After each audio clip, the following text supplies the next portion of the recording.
In 1908, in a small town south of Warsaw, Poland, there stood Hospital Number 9, which had long gained a bad reputation among the locals. Built in the 1940s, this hospital was designed for the seriously ill and those who could not receive care in other medical facilities. It became home to the most difficult cases, where patients were given only a last chance for survival. Over time, the hospital became a place where even nurses and doctors began to whisper about unexplained events that became more and more frequent.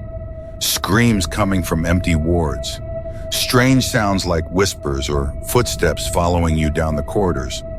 All of this became part of the daily life of the staff. And although many tried to explain these phenomena by fatigue or stress, every year the myths about the hospital became more real, and it became harder and harder to dare to work here. Anita, a young nurse, worked night shifts on the 3rd floor of the hospital, where the most serious patients were kept. Patients with incurable diseases who had no chance of surviving. Her duties went as usual until that fateful evening. It was one of those nights when there was not a single cloud in the sky, and the air was heavy, as if a black shadow was hanging over the town. At 2:30 a.m., a signal from room 305, which was usually empty after the last patient had died a few days earlier, flashed on the monitor on duty. The alarm was repeated over and over again, which made Anita alert. At first, she thought it might be a technical problem, but her heart told her otherwise. She took the keys and, although she felt some fear, went to the ward. When she entered, everything looked familiar. Old furniture, a cleanly made bed, but something was wrong. A black phone on the bedside table caught her attention. This phone was long out of order and had long since been replaced by newer models. But this phone, as Anita came closer, suddenly rang. In her surprise, Anita dropped the keys she was holding and picked up the phone. She could barely hear the words on the other end. "Can you see me?" Her heart froze in her chest, and a cold sweat ran down her back.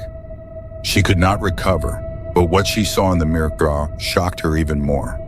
Behind her, clearly reflected in the mirror, stood a man in hospital pajamas. His face was covered with deep, indistinct scars, and his eyes, which absorbed everything around him, had no human expression. Anita turned sharply, but the room was empty. Feeling that something was wrong, she ran out of the room and ran to the duty officer's post.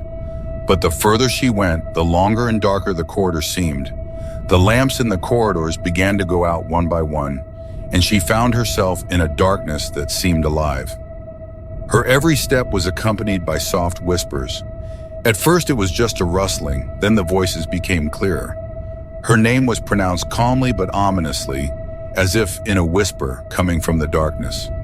With each step, the corridor grew larger and larger, and Anita could not find the end.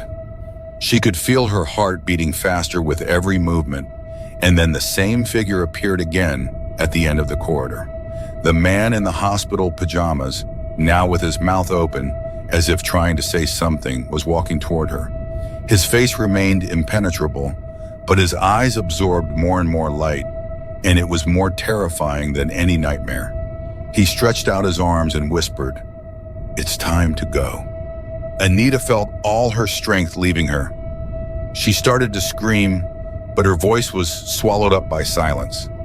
Disoriented, she fell to the floor, not remembering how she got there.